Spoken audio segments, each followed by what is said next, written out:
Είναι μια προσπάθεια πολύ καινούργια στο χώρο να κάνουμε μια έκθεση βιωματική. Δηλαδή όλο το περιεχόμενο της έκθεσης αφορά το ψηφιακό κομμάτι και το να αισθανθούμε τα έργα της Φρίντα.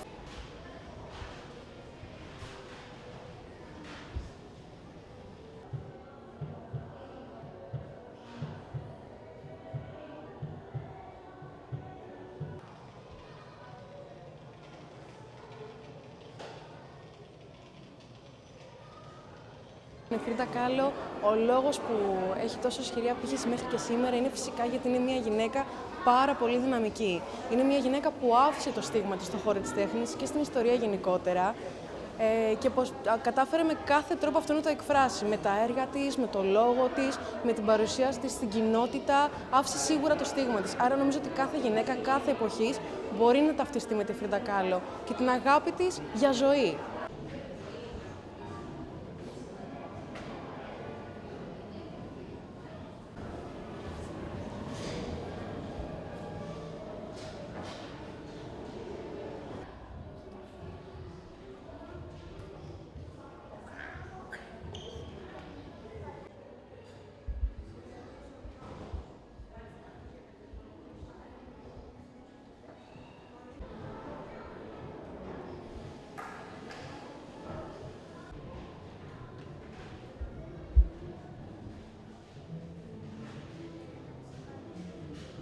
Νομίζω η ζωή και ο πόνος που ένιωσε γενικά στη ζωή της και που το μετέφερε και στα έργα της ήταν κάτι που μας μετέφερε και με τα έργα της. Όλο το χρώμα και όλο αυτό που αποπνέει η ίδια η Φρίντα Κάλο με τη ζωή και το έργο της αποτυπώθηκε πλήρως σε αυτή την υπέροχη έκθεση.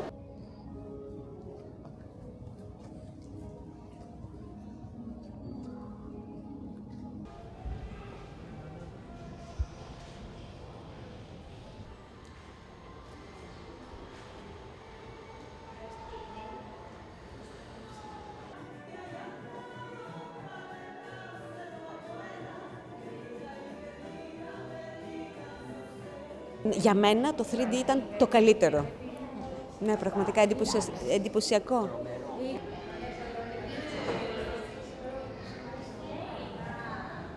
Έχω μια γάτα που τη λέμε Φρίντα, γιατί έχει μια ελιά εδώ και πιο πάνω.